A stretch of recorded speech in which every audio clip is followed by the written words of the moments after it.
Welcome. I'm delighted that everybody can be here. I thought I would go ahead and get started, even though we have some people still streaming in, which we appreciate that you're all here tonight.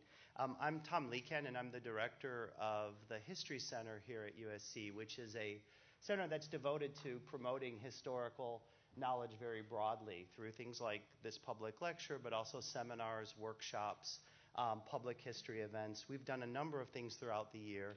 And tonight's lecture by Dipesh Chakrabarty is part of a transnational series that we've been doing in the History Center for the last 2 years. So it kind of caps off 2 years of engagement of thinking about what it means to do history beyond the boundaries of the nation state in all kinds of configurations. And probably this one is the most global in some sense of the ones that we've done in that it touches upon an issue of great concern to many of us, and that is climate change and the role of the environmental humanities in thinking about climate change and about the agency of humans in an age of global warming. I wanted to mention, if you are someone who's new to the History Center or doesn't know about our work, we have information cards that you can fill out. So they'll be on the table afterward, and we would appreciate it if you could fill one out, and we'll put you on our mailing list because, of course, we like to learn about everybody who wants to know more about the work that we do.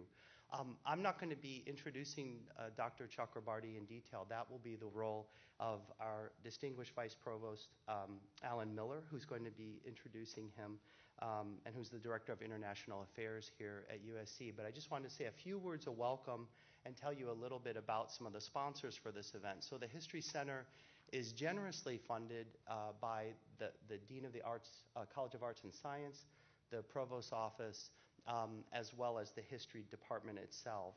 And then the event that we're having today is part of the Provost Institute for Visiting Scholars. So Professor Chakrabarty is here as part of a week of events. The public lecture is just one of many.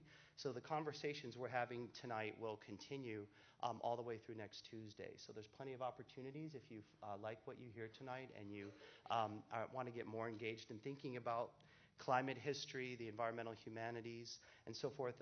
There's many other events, including a workshop tomorrow that's all day at the USC Inn, and you're all invited to come.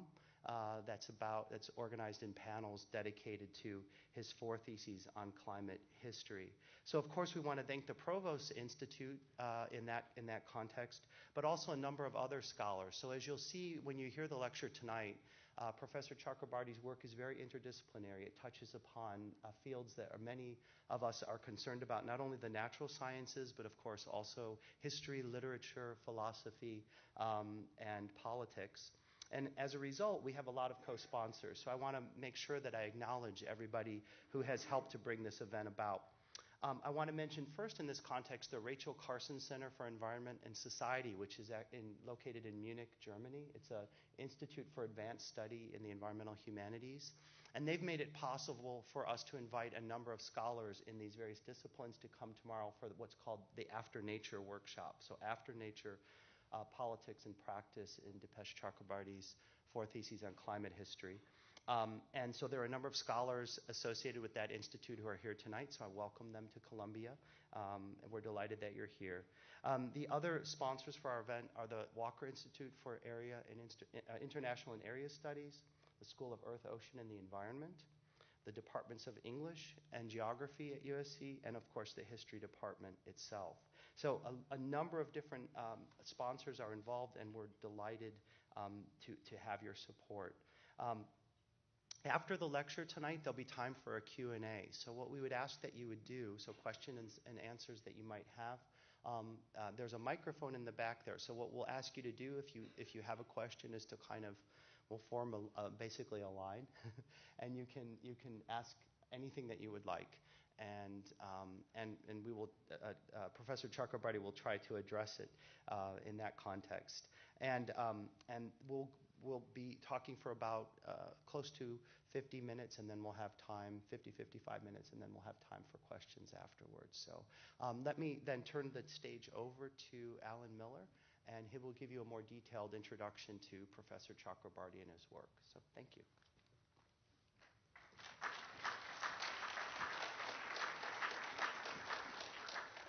Thanks, Tom. It's a real pleasure to be here, and it's an even greater pleasure to see so many of you here. It's heartening to see you out on a cold winter's night. Dipesh Chakrabarty is the Lawrence A. Kempton Distinguished Service Professor in History, South Asian Languages and Civilizations at the University of Chicago. He is also a faculty fellow of the Chicago Center for Contemporary Theory, an associate faculty of the Department of English, and holds a visiting professorial fellowship at the Research School of Humanities at the Australian National University. He is a founding member of the editorial collective of Subaltern Studies, a co-editor of Critical Inquiry, and a founding editor of Postcolonial Studies. He's a contributing editor to Public Culture and has served on the editorial board of the American Historical Review. Professor Chakrabarty's interdisciplinary background includes an undergraduate degree in physics from the University of Calcutta, a postgraduate diploma in management from the Indian Institute of Management, and a PhD in history from the Australian National University.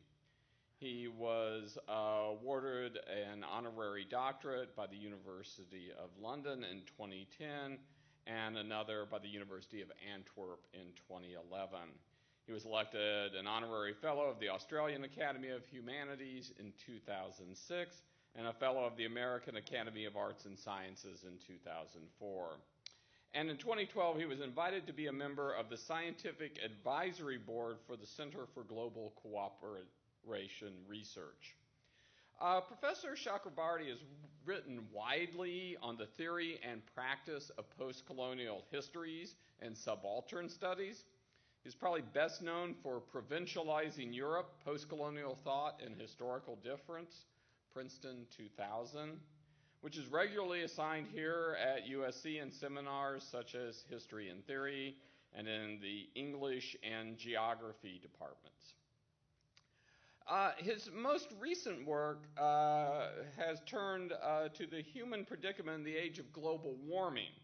In a series of recent articles and lectures that are part of Professor Chakrabarty's forthcoming book, The Climate of History, 4 Theses, Professor Chakrabarty argues that the 19th century division between natural history and human history has begun to collapse in an era of anthropogenic climate change and species extinction. Human beings have become, as Dr. Chakrabarty writes, a geophysical force capable of determining the course of climate for millions of years. A force of this magnitude is like the cyanobacteria that breathed oxygen into our atmosphere 2.5 billion years ago, making life as we know it possible, or the asteroid that triggered the extinction of the dinosaurs 66 million years ago. The Nobel Prize-winning chemist Paul Crutzen proposed in 2002 that a new geological period has dawned, one dominated by human activities at all scales, the Anthropocene. Dr. Chakrabarty examines the idea of the Anthropocene in context of history and philosophy, in equating the problem, quote, in equating the problem of global warming with the crucial but techno-economic question of transitioning from fossil fuel-based sources of energy to renewables. Dr. Chakrabarty writes, we sometimes lose sight of how the scientific understanding of the anthropogenic global warming signals a very fundamental and irreversible shift in human history and human capability. I want to do something, though, that a vice provost should not normally do. I want to speak, briefly from the heart here, because I think this is a very important lecture. I think Dr. Chakrabarty's visit here is extraordinarily important. By disciplinary background, I'm a classicist. And if you're a classicist, you have a very strong sense of how fragile civilization can really be. We've seen it disappear before. For 1,000 years, Greco-Roman culture dominated the ancient world. There was law, there were roads, there were great works of literature and art, and it all vanished very quickly. And climate change has the potential to do that again. And I think it's something that we have a difficult time conceptualizing, wrapping our minds around, and all the help we can get in understanding that is extraordinarily important. And I think we often underestimate the importance of the humanities in this scientific debate. Because the science on global climate change is pretty solid, pretty virtually unanimous. Certainly you can find outliers. But the consensus is quite strong that, human beings are warming the planet. Yet 50% of Americans do not believe that. Question is why? And on a certain level, I would argue that, the problem is not one of science. The problem is one of rhetoric. The problem is one of people being able to analyze arguments effectively, weigh evidence effectively, analyze their own prejudices and biases effectively. And that's where the humanities come in. And so I think a lecture like this and a project like this that brings these two realms together is of crucial importance. So I'm very proud to be introducing Dr. Chakrabarty, and I think what he proposes to us is perhaps the most important task before us. Thank you very much.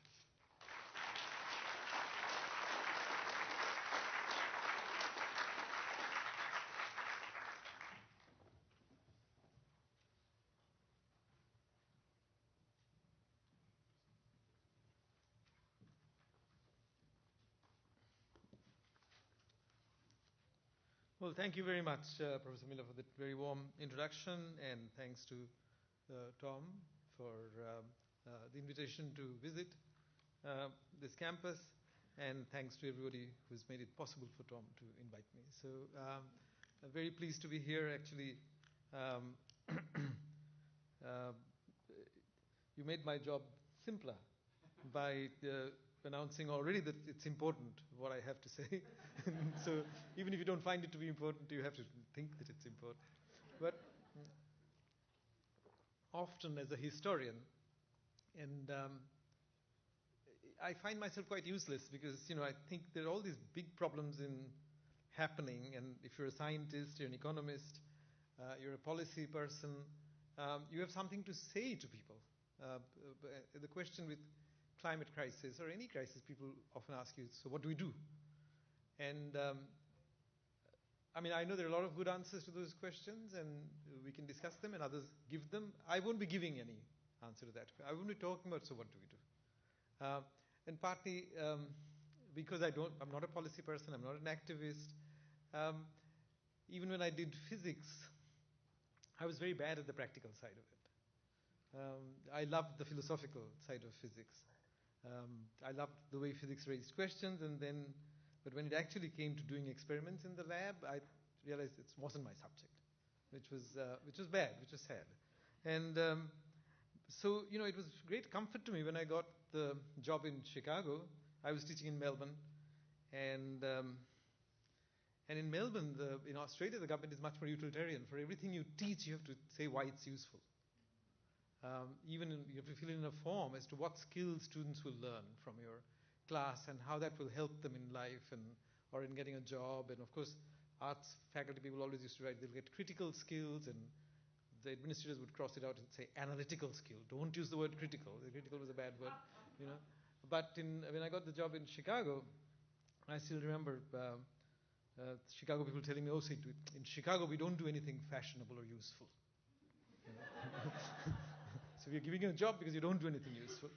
So it's comfortable to be there. And what I will share with you, it really is some thoughts about climate change and the kind of problems of thinking about it that it presents, particularly thinking about human beings, thinking about us. And I do it in the hope that, sometimes faced with a problem and having to deal with it entails having to be able to look at things in a new way. So even maybe humanities people can do something to help. When climate change, the understanding of climate change comes out of climate science.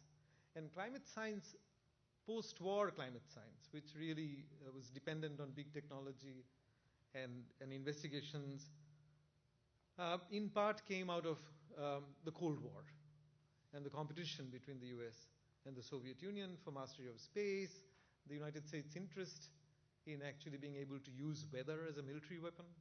You could cause floods in the enemy's territory. So you wanted to understand how atmosphere worked. So they were funding these sorts of researches.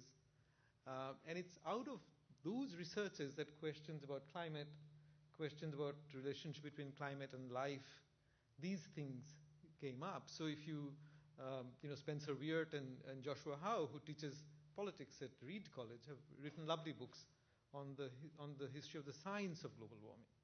And you can see how much of it is post-Second World War, is American, high-tech, and related to the Cold War.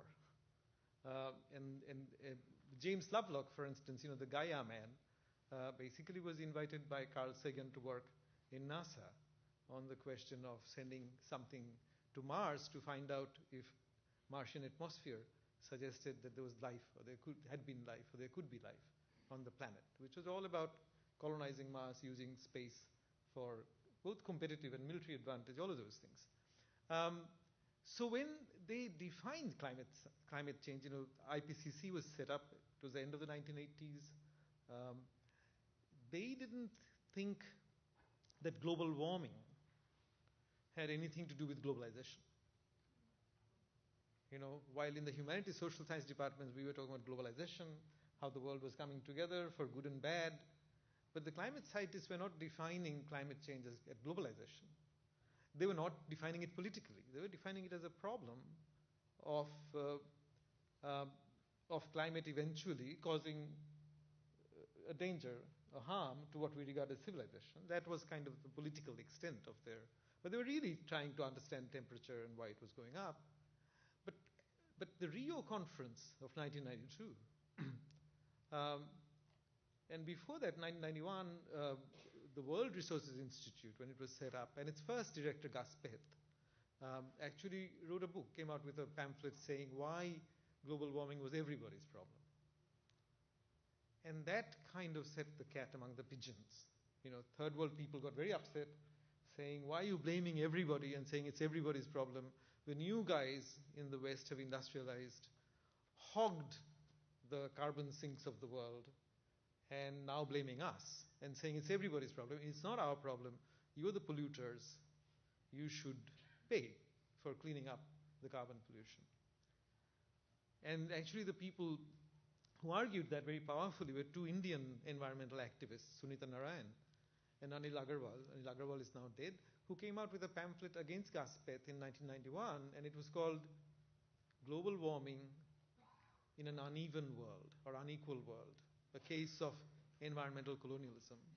And these were the people who first suggested that if you have to count carbon emissions, you should count it on a per capita basis, because from the argument that every human being has the same right to carbon emissions, because carbon emissions are critical to growth, and therefore the West has used up, given that the West's population share is small, the West has used up more than its share of carbon sinks.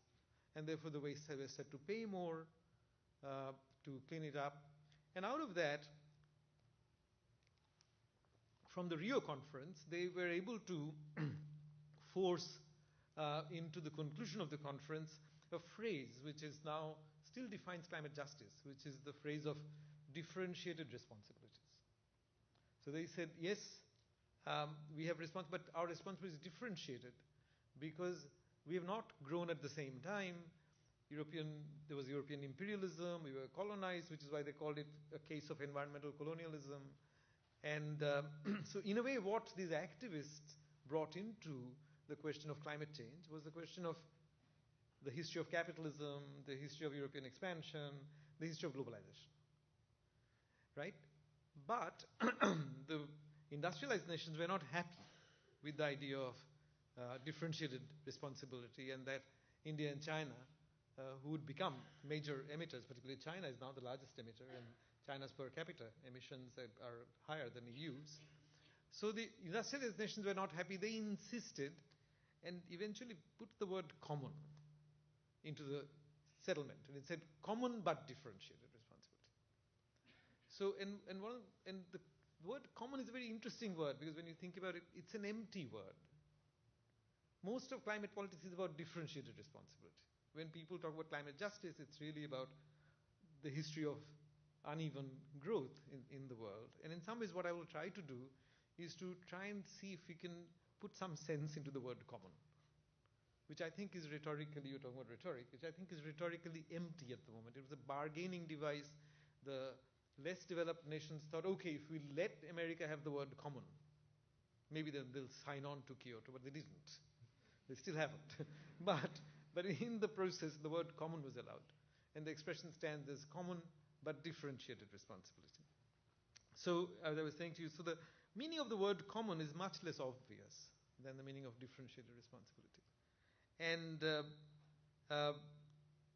so, by the time climate problem got politicized, in other words, it came into an area where governments could act, activists could act, the story of globalization was made to intersect with the climate problem. And that's how the global warming and globalization now, one could say, are the two big themes that constitute, in a sense, our time, our sense of our own historical time that we are passing through.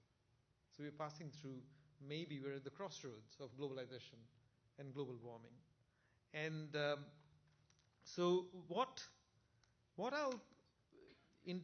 in trying to think about common, and in trying to think about this problem, even though people have, I think, legitimately brought the history of globalization and capitalism and world inequality of growth and the fact that most people in the world are poor, also, what the scientists said led to questions of justice, where scientists actually did say that once we had dangerous climate change, the poor of the world, who don't emit much greenhouse gases, will be affected more than the rich who do most of the emissions. So 1/5 of humanity does more than 90% of emissions of greenhouse gases. Only 12 or 14 nations make up a huge amount of the emissions. So, but on the other hand, it affects everybody. So the globalization question, the unevenness question, obviously resonated. Interestingly, though, what the globalization question, what the question of unevenness and the question of human injustice between humans, what it can't often tackle is the question of the relationship of between either humans and non-humans, humans and animals, humans and other species. How do we discuss that question? And therefore, the globalization question, one could say, often ends up reducing the climate problem to a problem of justice between humans. While what is there in excess of that reduction is that if the climate changes, it affects everybody. Because if the seas rise, because of global warming, the seas not only rise, they become more acidic. If the seas become more acidic, it affects marine biodiversity. If it affects marine biodiversity, it affects us. So in the end, climate change is also about how one life form is connected to another life form. And therefore, there's a story of life in the climate sciences. So in a way, one could argue that even though common but differentiated responsibility brings together the two themes that constitute human sense of the human present, that is global warming and globalization of the connectivity of the world, the globalization story remains very human-centric. While the science, one could argue, takes sometimes the form that sees human beings as part of history of life on this planet. And what I will try to in the lecture is to demonstrate how, if we keep both of these things at the back of our mind, that there is the question of a legitimate question of justice between humans. It's not an illegitimate question. But you can't reduce climate change to that problem alone, because there are other questions about life which don't kind of which are not adequately addressed by the question of justice between humans alone. So there's a kind of a homocentric view of the problem, which is what differentiated responsibility is all about.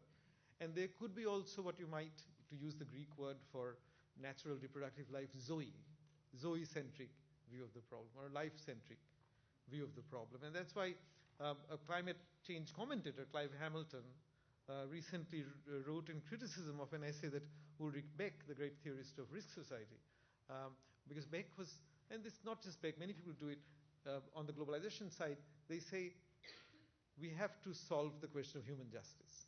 And there's a particular problem that also comes up, because if you don't think of life as a whole, not just human life, there are all sorts of calendars questions that come up, like when basically the calendar for making the world just between humans, by its nature, is an open, indefinite calendar. You know, as a Muslim would say, it's Qiyamah tak, it's until the day of judgment that we will not know whether the world will become just. Whereas the IPCC gives you more definite, finite calendars of action. So there are all these questions come up, and that's what I'll broadly focus on. But where I'll begin, I'll go back to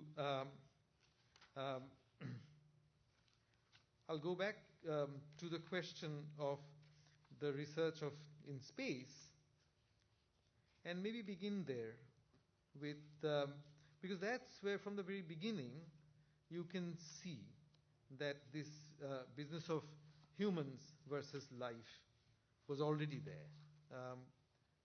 So if I can.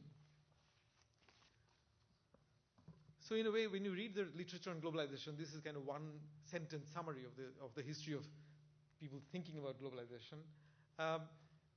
My young friend Ben Lazier, who is a historian at Reed College, and wrote a very interesting essay around 2008 or 9 in American Historical Review, showing that the historians have gone, and other thinkers have gone, through a kind of what he called a lexical spill of writing world history, then global history, and then even verging on planetary history. So Alison Bashford at Cambridge recently has written a book on worlds. When did people begin to think about world's population and the world's carrying capacity? A kind of Malthusian problem in the 20th century. Or Joyce Chaplin at Harvard has written about European circumnavigation around the planet. So the words world, globe, planet have kind of come together so as to mean the same thing. Each word is not stable, but you can see, if you read, for instance, Carl Schmitt's book, The Nomos of the Earth, how there was a time when you could use the word globe and planet as synonyms to mean the same thing. But what happened with space travel, can I get up? That's right. Okay, good. So in a way, if you look at the time 68, 72, when we first had humans looking back on this planet, you begin to see the emergence of what I call human-centric stories and life-centric stories.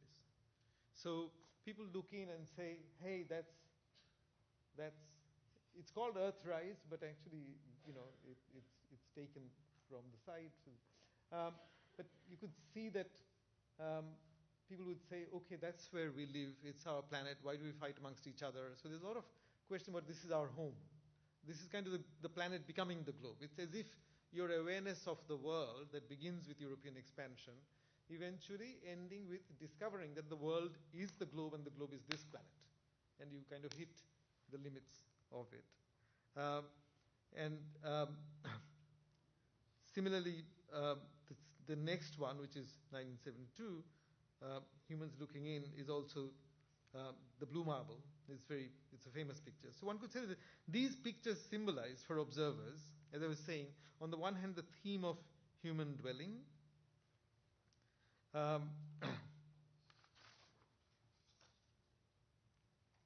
and therefore the idea of the planet as the globe. There was a parallel turn at this time in the environmental movement from environment to globe, as in global environment, the whole earth movement, that of the 70s, and all came with this globalization of the world picture. But But the story of planetary climate change carries on with the narrative, this narrative of globalization. But as I was saying, it also departs. And the beginnings of the divergence actually between this, what I was calling a homocentric perception of the planet, and the zoocentric view of it, may be seen in some of the responses to these two pictures, the Earthrise picture and the blue planet and the blue marble.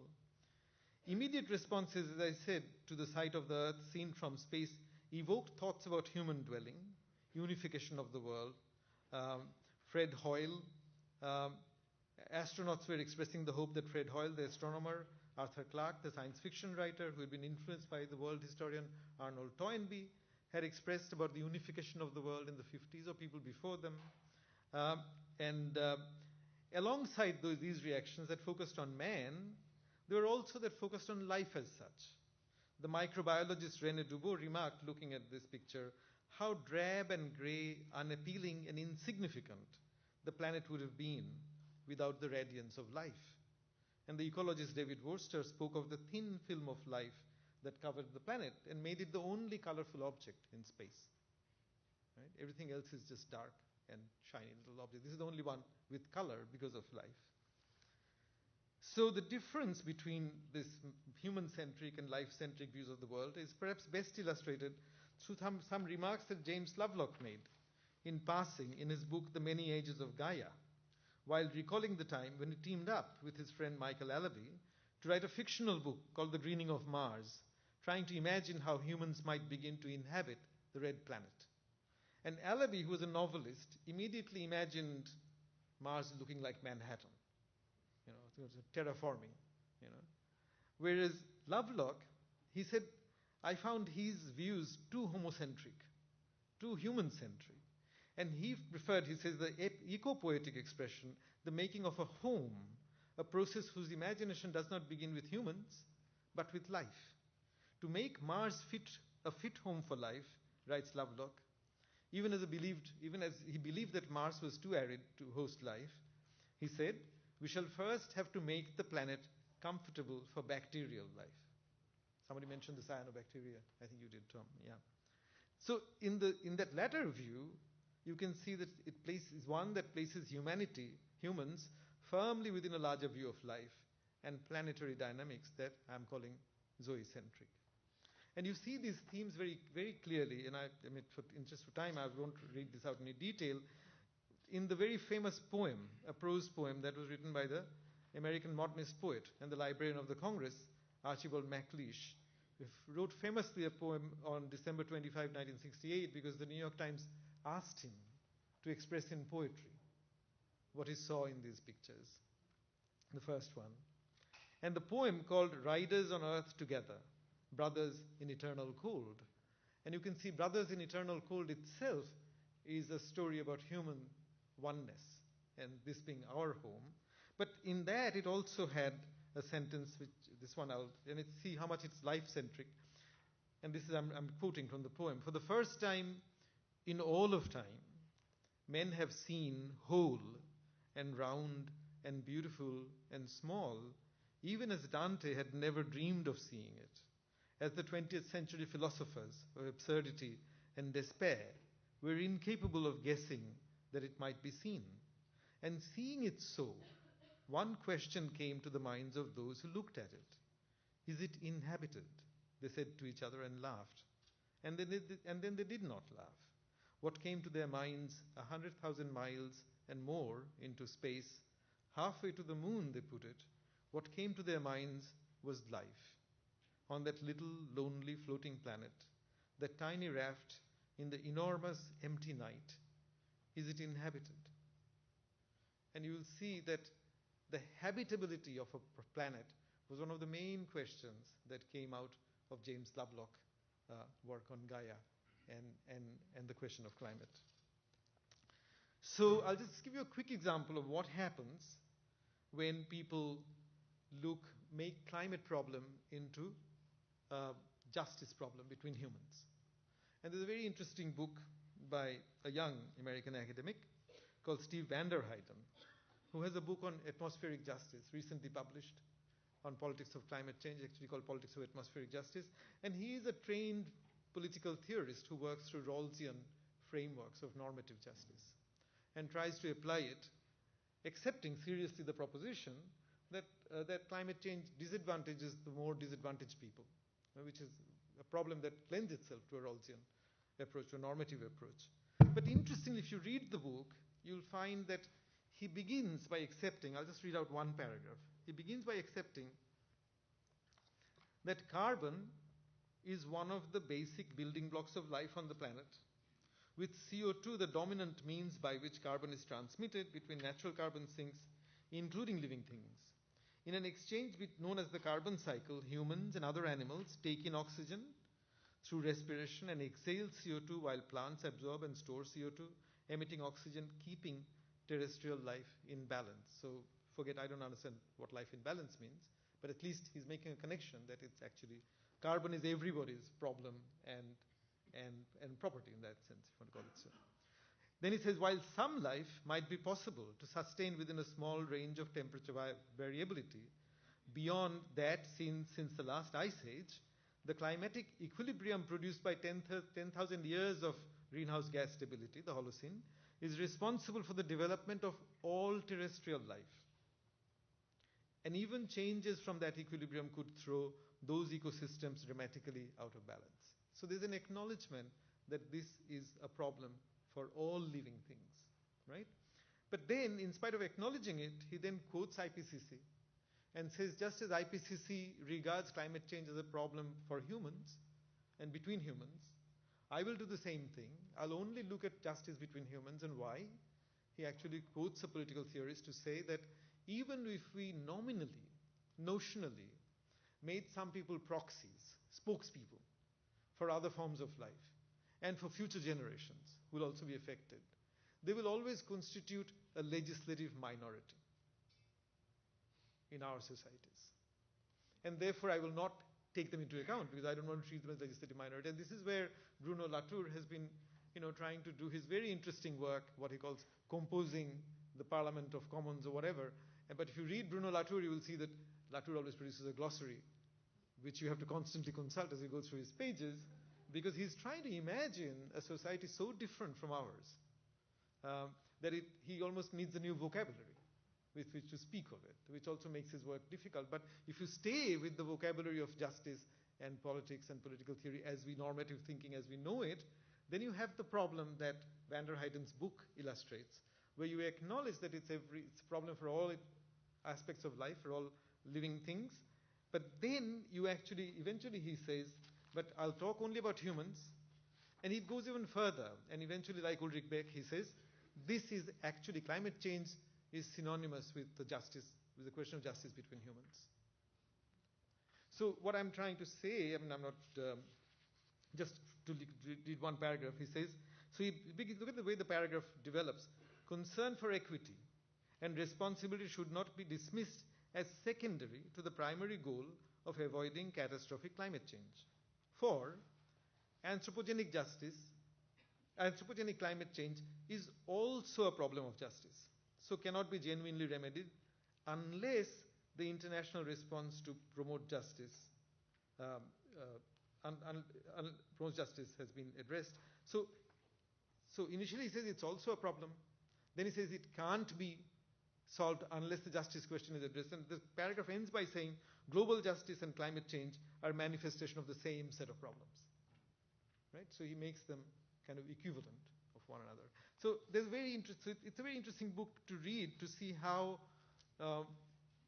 when you think of climate change through differentiated responsibilities, you end up in a position where you acknowledge that it affects all living things, but then you say, but I can't address the question of justice of all living things. So what happens if we look at the question of life then?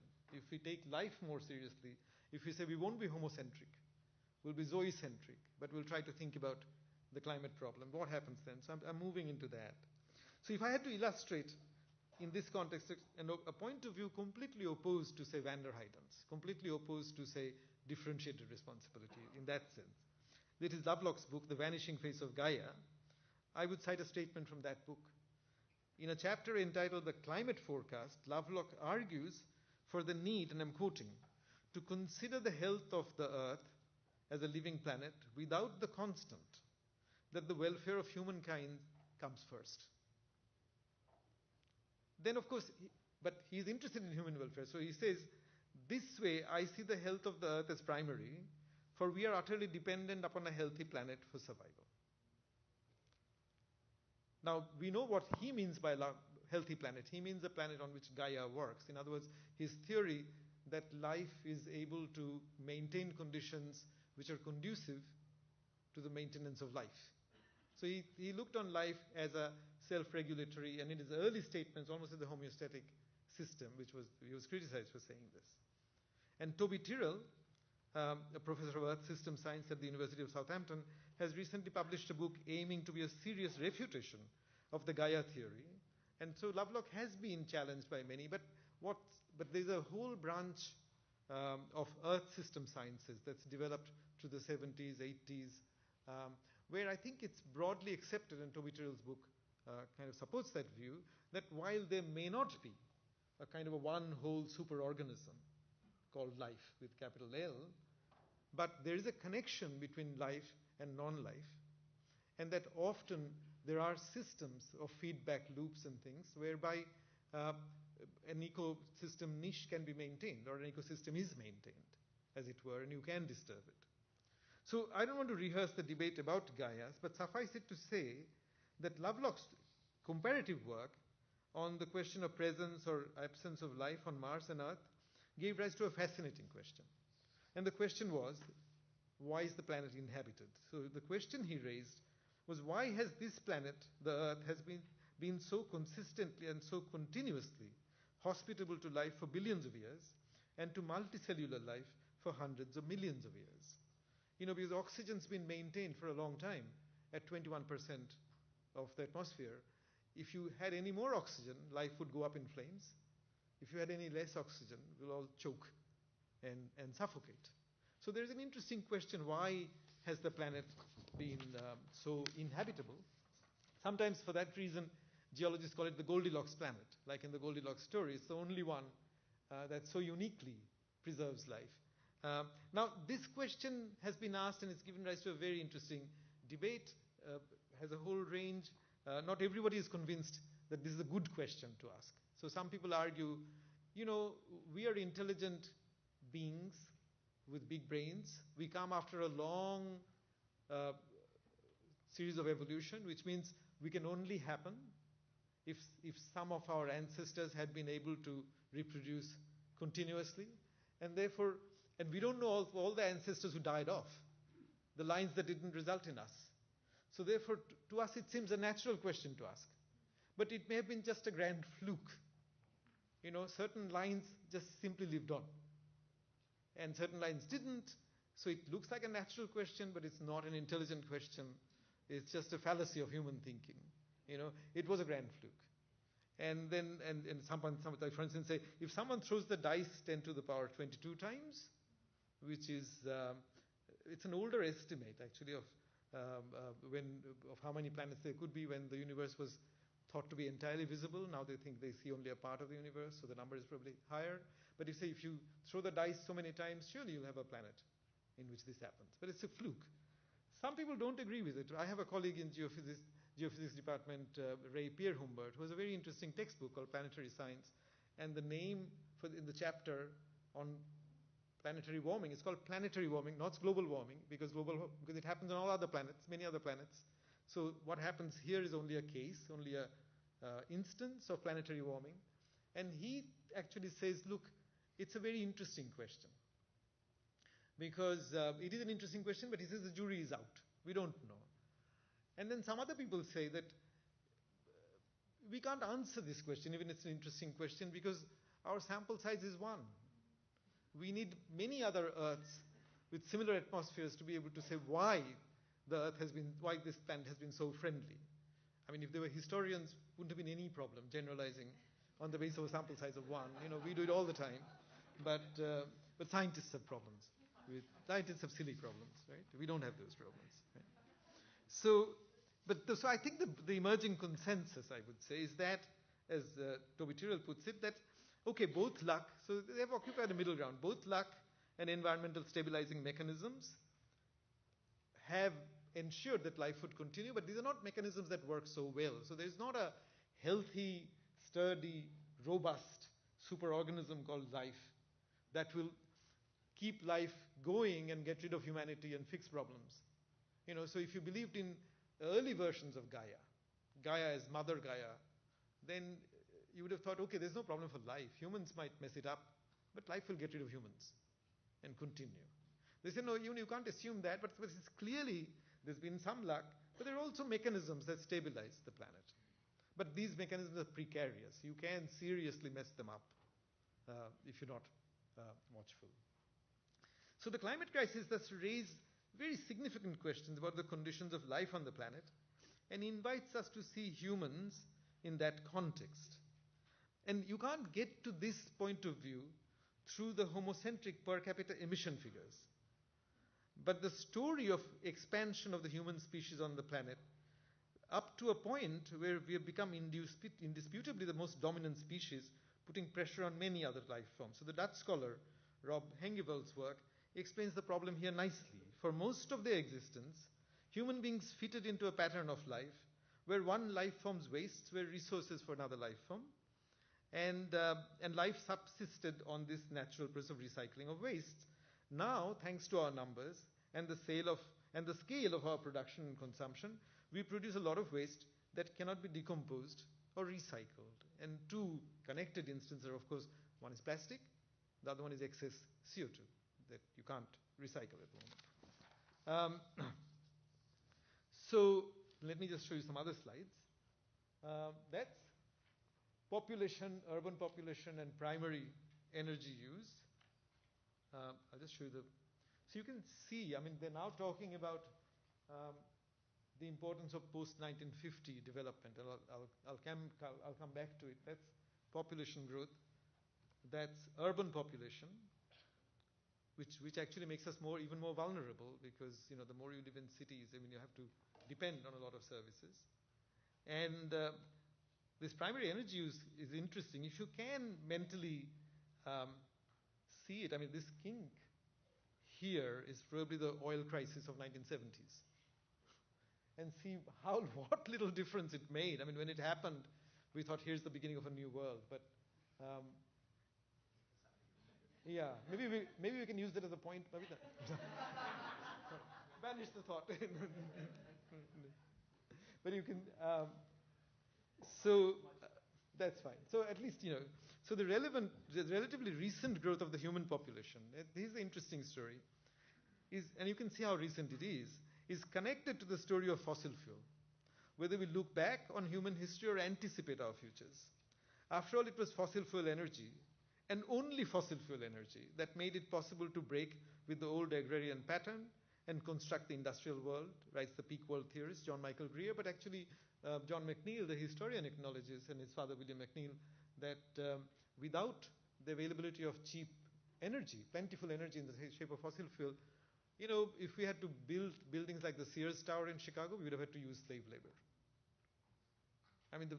The very freedom from slavery to free wage labor was made possible by the availability of energy. But more than that, the exponential growth of population and human lifespan, including the poor, obviously has to do with use of fertilizers, the use of fertilizers and irrigation, and as well as the use of fossil fuel in producing antibiotic medications. Indian population, for instance, remained constant, pretty constant over 20th century until the British went, because they didn't take much care of us, didn't do much to sort of stave off famines and things. They did develop a famine code, but there were fairly frequent famines. My parents went through one in 1943, a big famine. And we were about 330 million, but the same number as the number of gods we have. And now we are many more than our gods. So actually gods have trouble looking after us, because we had one god per human being. Now it's like what happens to universities. We don't have enough teachers, so we don't have enough gods. We run out of gods, because it's increased more than 4 times in the last 60 years, right? And so emerging powers like India and China justify their use of coal, which is the most offensive fuel, on that differentiated responsibility question, that they have billions to pull out of poverty. And again, and that's, as I said, it's a legitimate thing. But, the more we do that, the more people we have, we threaten, Vaclav's Mill has actually, this Canadian ecologist, wonderful energy specialist too, has produced these wonderful figures showing that human beings and the animals we keep for our own consumption now consume 95% of what the biosphere produces, leaving only 5% for genuinely wild animals like elephants and cheetahs and all of those things. And again, if you live in India, you actually find fascinating developments like cheetahs trying to be scavenging animals in the cities. The elephants and poor humans clashing. All those things are happening. So the problem is that more people you have on the planet, even if the people are poor and are not doing much emitting, the more people you have, the larger the bureaucracy you need in modern societies to manage that population. And that bureaucracy would guzzle up a lot of energy. So even if you had poor societies, you still end up increasing the demand for energy, because the maintenance of the lives of these people, even at a level of bad nutrition, requires a lot of consumption of energy. So a Duke University geologist, Peter Haff, has argued recently, and let me put his argument in my terms. So in a sense, he's arguing that what we have is almost a life complex. Humans, in such large numbers, we probably will end up being 11, 12 billion by the end of this century. Animals we need for our upkeep and for our consumption. They're all kept together by a huge investment in technology. That is, which connectivity, from ships to aeroplanes to internet to everything that connects us together and moves food and resources, but not just food and resources around. Every oil tanker takes a certain amount of water to just keep it afloat, to function as a ballast. And that water, every oil tanker apparently carries more than 50,000 species from one part of the world to another. So there is a kind of a cocktail of species we are making in this planet. But also, this system can't survive. So he calls it the technosphere. He says that us, our animals, and the technology together constitute something like a technosphere of which you might be able to imagine humans as the sentient part. So then if you put the problem like that, you begin to see. So actually, he gives some calculations from US Census statistics that if you suddenly took away this connectivity from the world, human population, this is a scary number, I don't know if he's right, but he says human population would crash to 11 or 12 million. So that's how important, and that's why going forward, there are people say, can we go back to backyard kitchens, and Bill McKibben's, can we go back to Jefferson's time, or can we become like indigenous peoples? The thing is, you can't roll this back without causing population crashes. And when people talk about how much, apparently the calculations show that if you went to, say, 12 billion, 11 billion, and you wanted to give everybody American standard of living, then apparently we will need 5 more planets going by global hectares needed per capita. Right? So the figures are amazing. But on the other hand, you also realize that there is no humane way of reducing population. So it actually produces I'll come back to the moral problem of that. That if you, on the one hand, you realize that we are affecting life, you're putting a lot of pressure on life. This life complex is putting a lot of pressure on life. But there is no humane way, there's no way, if you value human life, there's no way but for us to look for more energy to actually sustain this life. So Peter Haff has this imagination that one day we will put out huge technical things in space to capture the solar energy that bypasses the planet. Or for instance, scientists talk about if you went completely renewable, to get around the climate, the carbon problem. But if you went completely renewable, which would mean that ultimately it would be dependent on the amount of energy we get from the sun, which causes the wind energy and the water energy, right? But the amount of energy you get from the sun is a finite amount every day. And it also informs all other earth processes. So if we hog all of it, what would it mean for other earth processes? Which kind of, becomes then an argument for nuclear or whatever. But I'm saying these are the kind of dilemmas that come up. So, and actually Bruno Latour gives some interesting figures. He says that, and these are figures supplied by geologists, he said human civilization is already powered by around 12 terawatts. Terawatt is 10 to the power 12 watts of energy. If the world were to be developed to the point of US level of consumption, the energy count would grow to 100 terawatts. A figure he rightly describes as stunning if one considers that plate tectonic forces are said to develop no more than 40 terawatts of energy. And besides that, Latour says we'll need 5 hectares. So in a way, this technology, one of the most interesting things about climate change and emissions is that a lot of emissions come out of methane, particularly, of animal breathing and passing wind. Right? So, when news first got around in Australia, they had all these cartoons of bloated cows who have been forcibly stopped from passing wind, floating sort of, in the air. But so in a way, Peter Haff says this, that the technology has become part of biology. So this technology, in Latourian vein, you can say, is almost the assumption behind our breathing condition. Because we are alive because of the technology.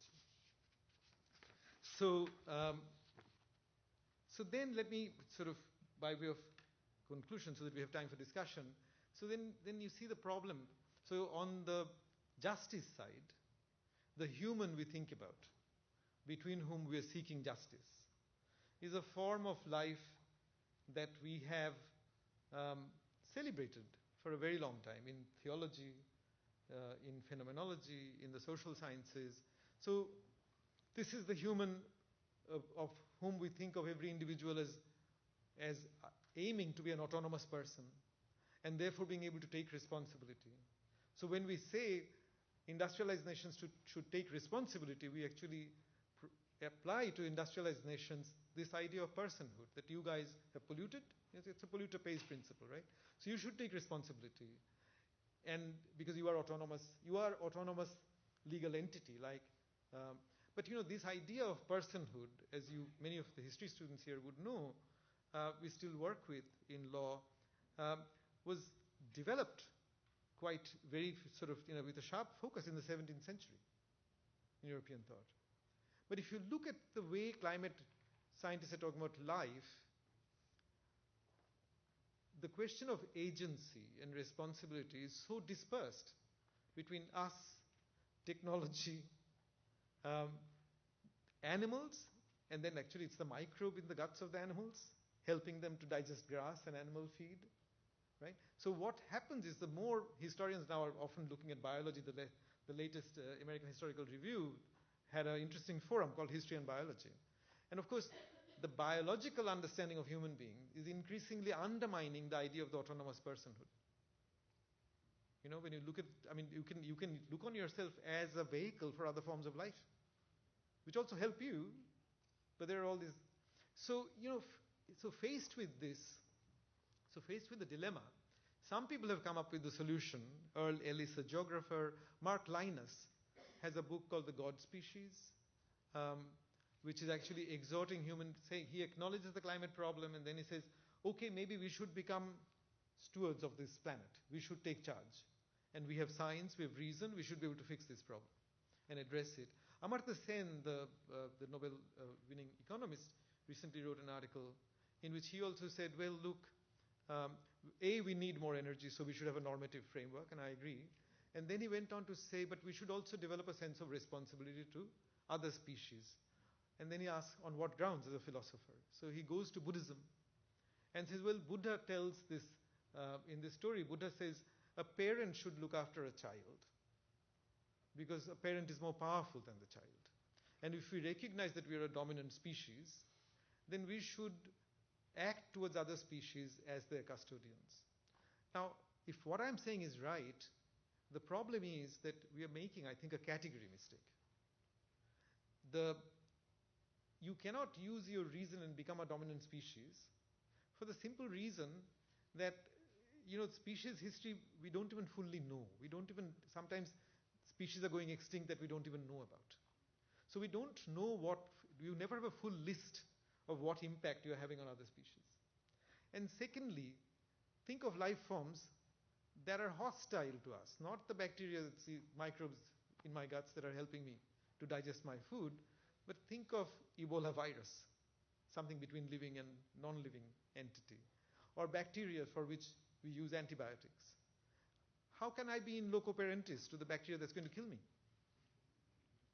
So the problem becomes is that this solution that's been put forward, that we can somehow use reason, and the human-centric, the homocentric humans can take the place of the species in the history of life and manage the history of life in such a way that we have a wonderfully managed planet, is, I think, from my sense of those two categories, is, I think, not understanding the problem of agency in the two categories. So on the one side, as I said, is the early modern notions of personhood that we still continue with, which are all legitimate. On the other side, if Peter Haff is to be believed, if Bruno Latour is to be believed, we have a much more distributed agency, and distributed between things that you can't hold accountable. I can't hold the cows whose lives we have industrialized accountable for a moral problem. So in some ways, I'm saying we have two kinds of existence.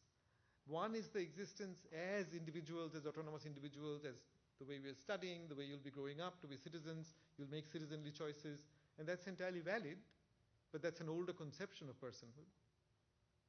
Alongside that, the very way in which we have grown and industrialized ourselves, we have also acquired other modes of existence.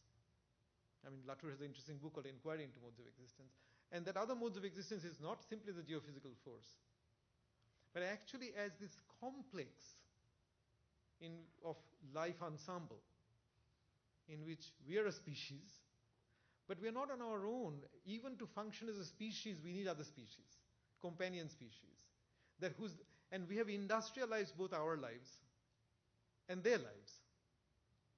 So that's why capitalist farming, production of milk and dairy, is all about industrializing livestock, right? So we've industrialized our lives. We depend on this technology. We've industrialized their lives. Our consumption has gone up, and you can see that consumption has gone up after the 50s, when actually developing countries enter the story, and the prosperity of the West, post-war prosperity of the West, they're all represented there. But through the process, we have also acquired this other mode of existence, which I am saying cannot be quite addressed through the old idea of reason. And let me end by saying this.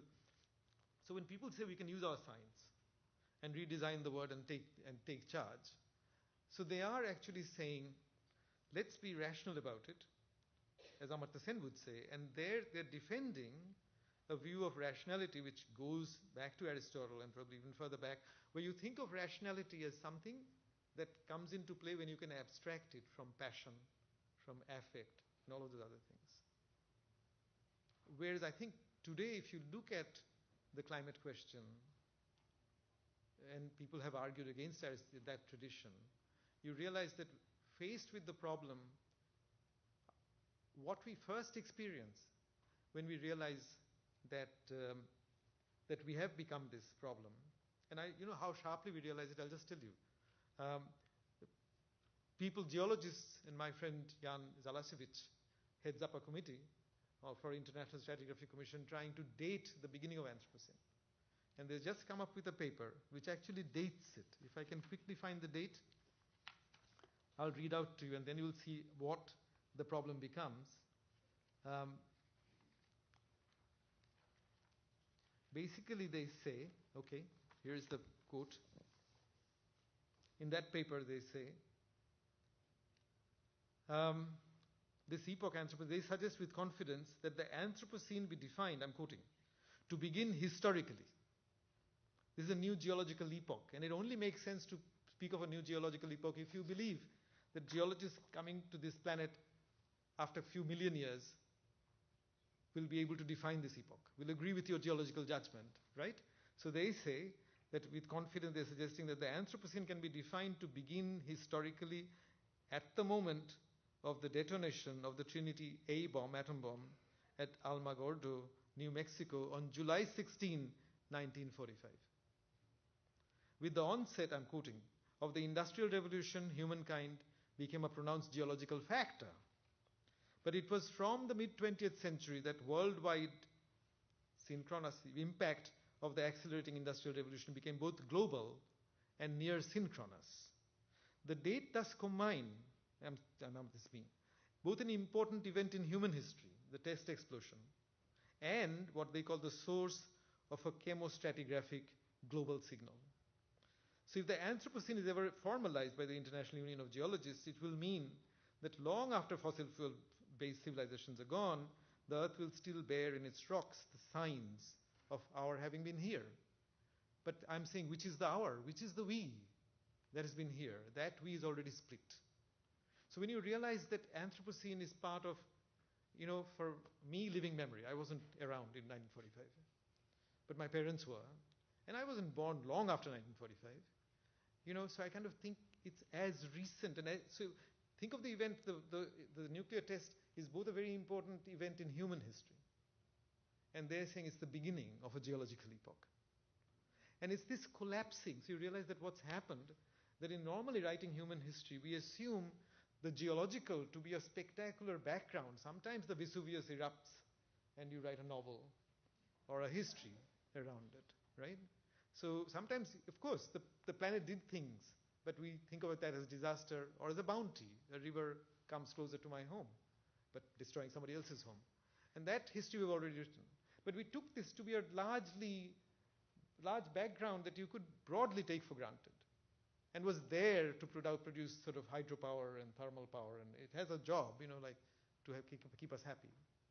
But suddenly you can see our history, it's never happened before, colliding with that much slower paced, much longer term geological history. And when that happens, the question of who the we are, the question of that common but differentiated responsibility, that common becomes not just an empty word, but a much more complicated word to be worked on before we can actually begin to pose solutions. So let me end with a statement from James Lovelock. Lovelock asked a question. He said, will humans, even in all their conflicts and differences, recognize the needs of the earth even if their response time is slow?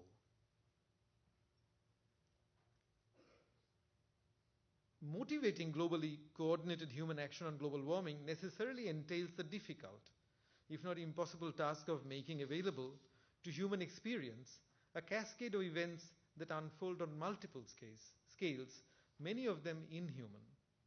This act of persuading humans to act brings us up against the politics of climate change. Politics means having to deal with divisions among humans. It is precisely because humans are not politically one that histories of intrahuman injustice and welfare will remain relevant and necessary to the efforts we make to cope with climate change. But at the same time, the crisis of climate change, by throwing us into the inhuman timelines of life and geology, also takes us away from the homocentrism that divides us. As I said, it is about, so we need to think around politics while taking care that the space for political bargaining doesn't shrink. So we need to think both how we can make a democratic approach, a just approach, but at the same time think around and beyond that. Our political histories will continue to divide us as we muddle our way through this crisis. But we may have to think of these divisive political histories not simply in the context of the history of capitalism, but on a much larger canvas of the past and the present and the future. If we have collided with geological time, going forward, human history is going to be part of the Anthropocene, even if it wasn't in the past. Okay? Thank you very much. Yeah.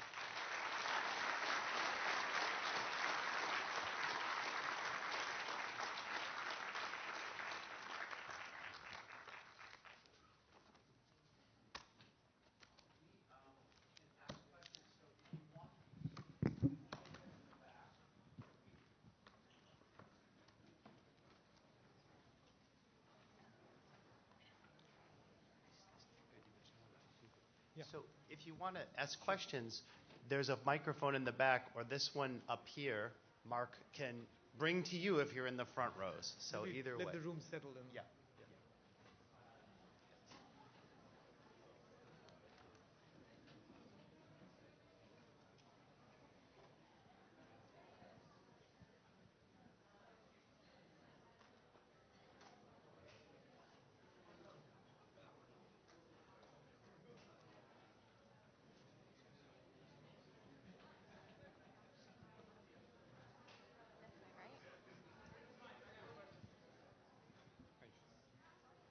Thank you for a very exciting talk. I noticed on the chart that we were looking at for a lot of your lecture, the dotted line representing 1950. Right before that, there's a notch, and another one before that, about 30 years earlier. And I wonder if those are the world wars, and if so, or even if not, I'd just be curious to ask what role you think war plays in the issues that you've been talking about. What role the wars would play in? Well, for instance, I think most of us would say that wars have been essential to the development of capitalism, and so that makes the curve go up. Yeah. But if I'm right that those notches are the wars, then actually all that destruction doesn't. The thing is, really, I mean, question of how we're going to deal with the climate problem partly depends on how serious the problem gets and how intractable it gets. So there's an interesting debate going on, as you might know, between the option of geoengineering, so putting stuff out there to at least buy time, and the option of going for renewables. So, but technologically you can see that because after Obama's victory, Americans didn't seize the opportunity to produce renewable energy. Chinese are way ahead on solar and wind turbines. So if the world went down the path of actually making a transition to green energy of that sort, of renewables, the profits would go to China. But if we went down the path of geoengineering, where most technology is actually based on defense technology, because it's really space technology that you'd be using, Americans have a solid advantage. So there are geoengineering lobbies already arguing that we should go for geoengineering. It also will contribute to more, kind of geopolitically, to more US having more power. But there are debates, and from what I've read, many people argue against using geoengineering, and people argue that if you used it, it would still be a conflict-ridden world because the effects would be uneven and not entirely predictable. So you might, even trying to protect US interests, you might be actually affecting somebody's interests, and they might preemptively want to stop you. So there would be if the climate crisis gets worse, as it might, there would be a military race. There would be a race among the big powers to have more options.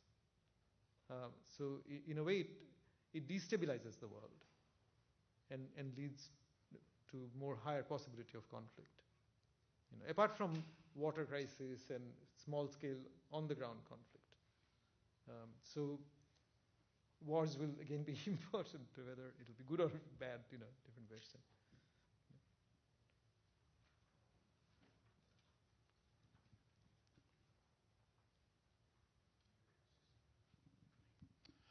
Alan James from Geography. Thank you for a very stimulating talk. You've opened a lot of questions here today. One thing that comes to mind to me is with the question of climate change versus broader climate change versus broader human agency on change of the environment. Right. You've tied your discussion to the Anthropocene, And by implication, I take it that you see climate as the dominating factor behind what we're defining as the Anthropocene. So first, I'd like to ask you to clarify that. Yeah. And I would make the point that to many people who study environmental change, human agency has been much stronger in land use change and more locally derived factors. Climate change has become something very important recently and more recognized. I fully recognize the importance of this climate change debate. There's a lot of political and economic forces that are allied against us, and we're really involved in a cultural war here. And so it's very important to support the rational acceptance of climate change. And I'm not attacking that at all.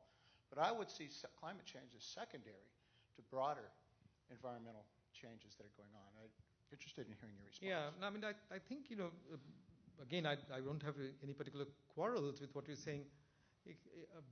See, interesting, I mean, problems are defined by people with different sets of skills. So, planetary climate change required certain kind of investigations, which people looking at regional environments were not in a position to do, which is not to deny the much longer history of human beings conducting environmental, carrying out modifications to the environment, both good and bad kind. But also the other interesting thing is that in some textbooks on environmentalism, you get a version of the Kuznets curve, that you pollute and then you become prosperous and you can actually pay for cleaning it up, which is the principle that third world countries are bringing to the table, saying, you're a polluter, you pay. Whereas with CO2, there is no Kuznets curve. The more prosperous you get, the more CO2 you might be producing. So it's a different order problem. But and I came into it mainly because when I realized that in changing the seasons and in putting off the next ice age by, people say, by 50 to 500,000 years, our emissions are exerting the same kind of force as what they call the Milankovitch cycles produce. So in a way, we are changing the glacial interglacial cycle that's been around. And that is a tremendous force to exert for a species. And then it has some relationship which they can't quite work out to the million-year-old carbon cycle of the planet, which takes the planet between hothouse and icehouse conditions. And David Archer actually argues that while the million-year-old carbon cycle works as a thermostat, by interfering with the glacial interglacial cycles, we are affecting the thermostat, but we don't know how we are affecting it, and it calls for more studies. So this was a problem at a different level of magnitude, just sheer geophysical magnitude. And I was completely, when I first read this, I was blown away by what human beings were capable of doing unwittingly, even with only a percentage of human beings producing these emissions.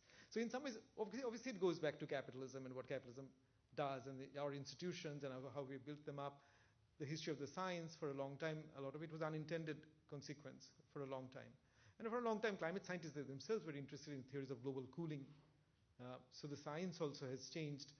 But at the same time, it's like trying to play with a system that you don't fully understand, and you don't fully understand its autonomy.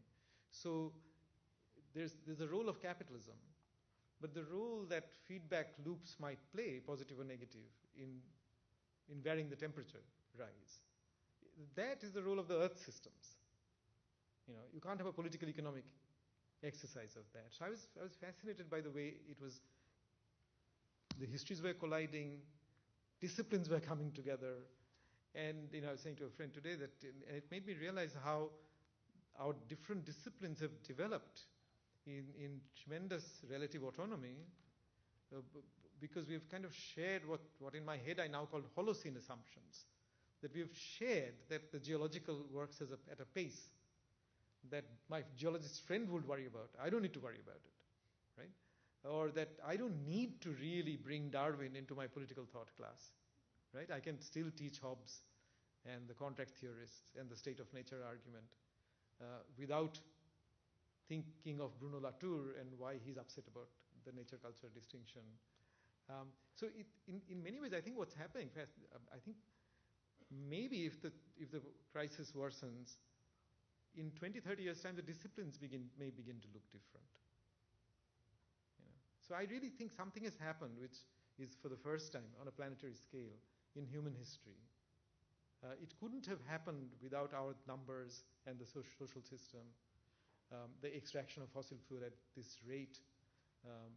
And if you think about it, basically fossil fuel is the gift of another life form,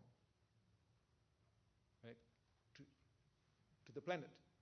And then we're just another life using the energy of that fuel to increase our own numbers. So in a way, fossil fuel, you might say fossil fuels produce all these many bodies, whether of cows or of us, right? Because if you're feeding cows more grass or animal feed or whatever, there's antibiotics, all this stuff is coming into it. So the deep debt we owe to fossil fuels is precisely what makes this ironical in terms of history of freedom, in terms of history of our enjoyment, our feeling good about it. So I was fascinated by the way, also as I said, the way it challenges Lockean conceptions of personhood, which dominate legal theory. I mean, like in law, when you think of culpability, you think of responsibility, and you think of an autonomous moral human being who can take responsibility for their bad acts. Whereas if you think of this complex of life ensemble, what I was calling it, us and our animals and the technology, you are thinking of a very different kind of agent, of which we may be the sentient part. And the sentient part, we have a sense of morality, but this agent doesn't as a whole. And somehow the moral human being in me, who values every other human life, I don't wish collapse of population on anybody. So I'm then left in that situation where if I want this population to subsist and grow, I can only ask for more energy. And then it lands me in this question of that every nation is thinking about, where will that energy come from? And what will it do when we get it?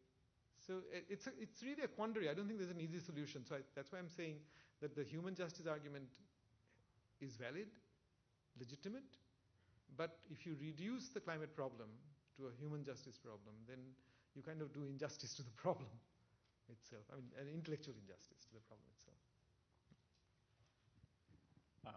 Thank you for the talk, and I guess I wanted to follow up on the comment that you just made, and also at the very end of your talk.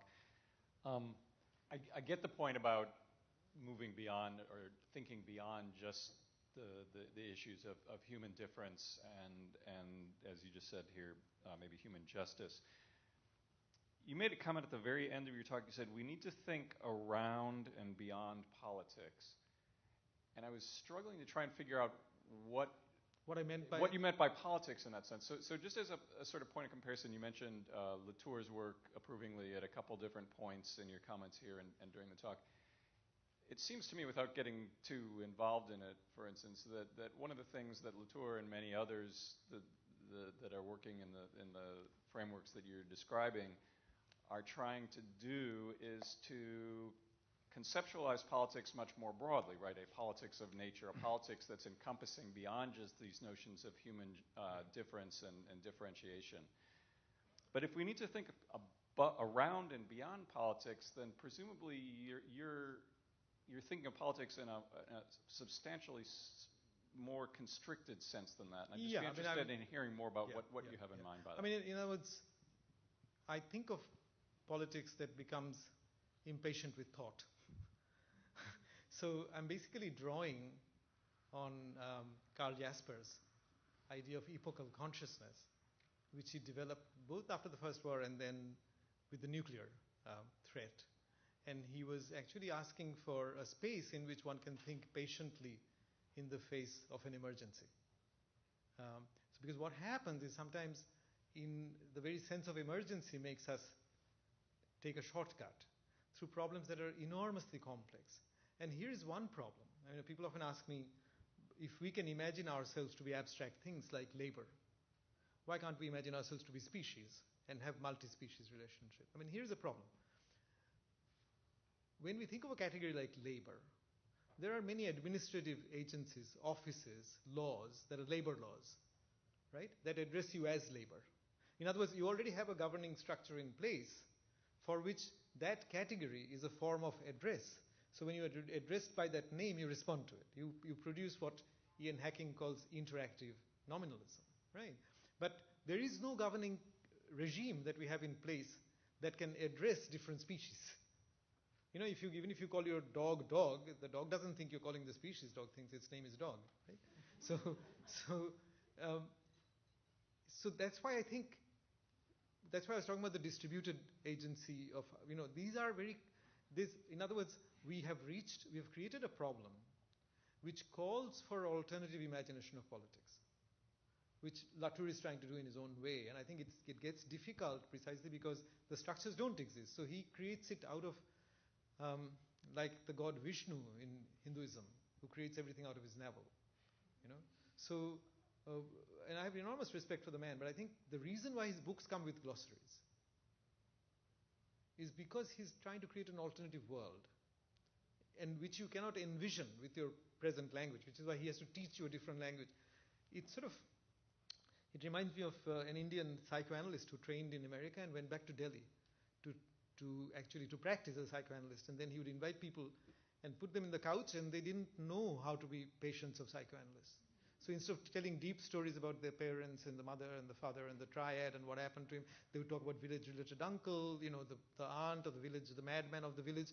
And he said, no, I don't want those stories. I want your So he said eventually he had to teach them first to be patients of psychoanalysts so that he could cure them. So what I'm saying is that climate change produces problems of enormous complexity for thinking. And sometimes the justice people, not Latour, but the justice people don't recognize the complexity, the need for complex thinking. And also to think politics in that sense without being able to imagine a regime that can actually address you by another name, so that the name becomes it helps you to then respond to that name. So labor is a completely abstract category. But you have a department of labor, for which I had to fill in a form when I came into this country. You have labor laws, labor legislation. And so it's like, I'm making an Althusserian point, that, if you have this form of address, this kind of hailing, then you respond to it, and then the category has a social life. Whereas species is still a classificatory biological category that makes sense in classroom discussions, in discussions of species extinction. It's not a category of governance. And so I'm agreeing with Latour that we need to work towards new forms of government, but we are so far from those things. Our governing structures are still wedded to other notions of personhood. What I was talking about. So when I'm saying around politics, I mean given structures of politics, like from positions from within which people say, oh, Anthropocene is just ideological, or Anthropocene is neoliberal, or you name this, I'll shoot you. So basically it's like I'm doing what Jaspers was doing, was asking for space for thinking, because when the emergency is deep, philosophically deep, you need space in which to think right at the face of the emergency. So so while everywhere there's the messages of alarm and quick action, they're all needed. But thinking can't happen so quickly. So that's why I said, without squashing the place of the political, to think alongside it, or above it, beyond it. I was sort of borrowing those words from Jaspers, actually. Just a quick follow-up.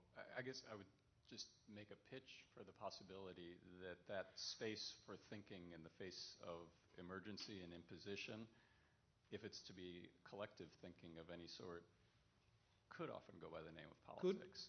Could go by the name of politics. No, the problem is, what happens. So the problem is that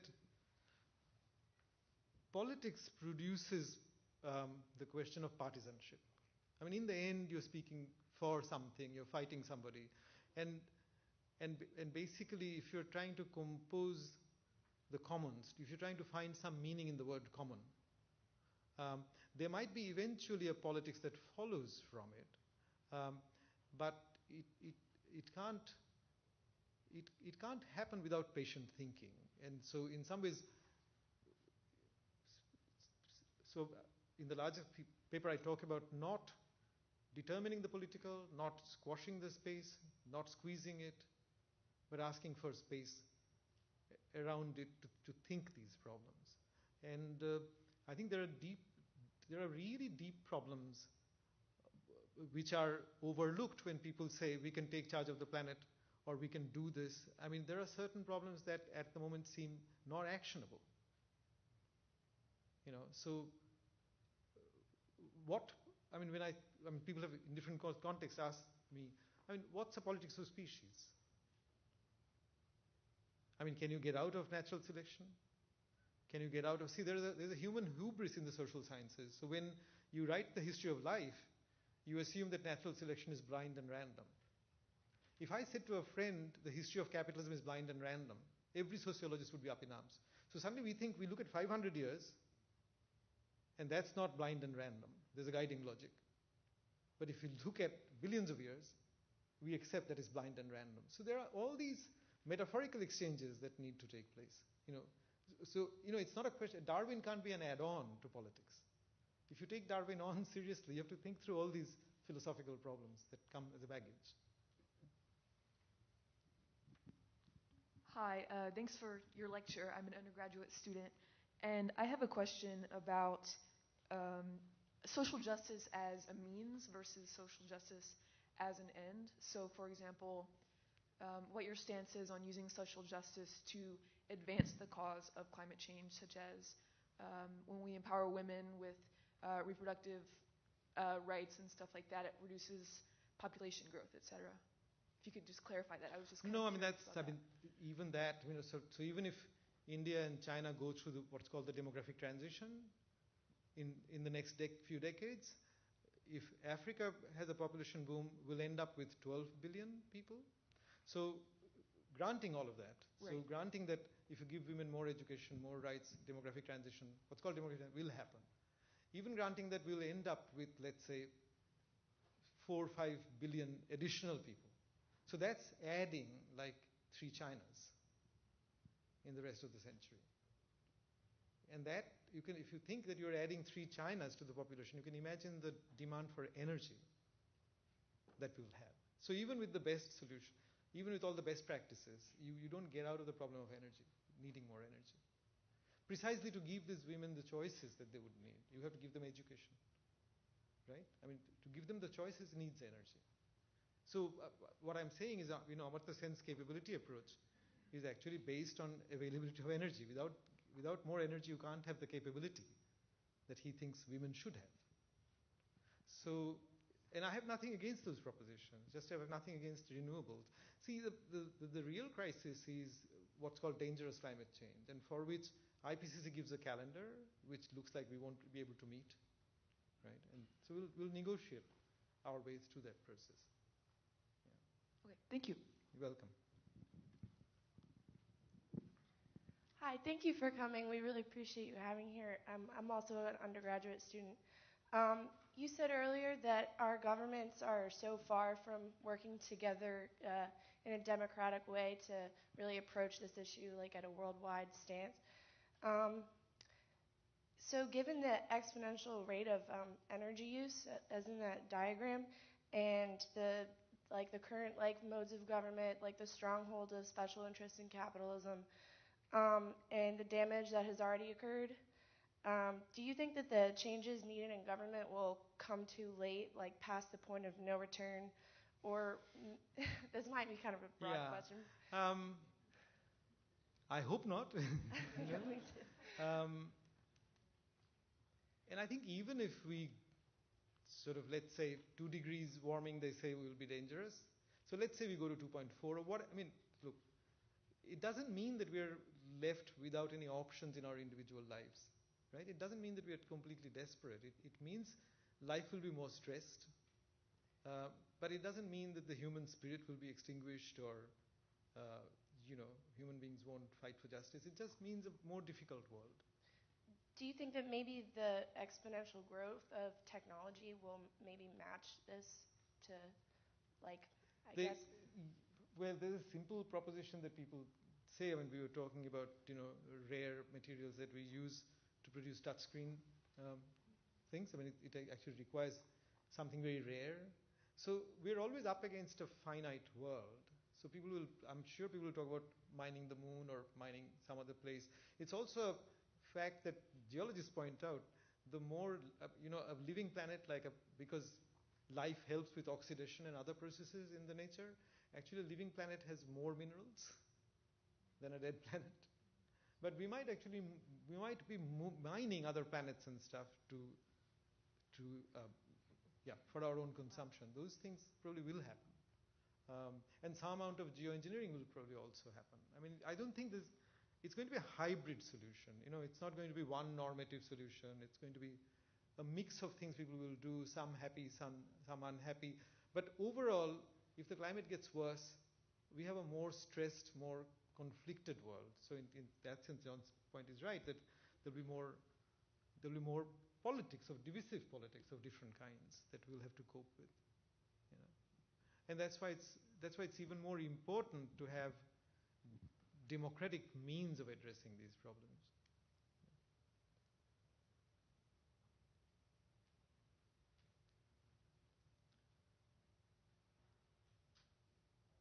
Okay. Good. Okay. Thank you.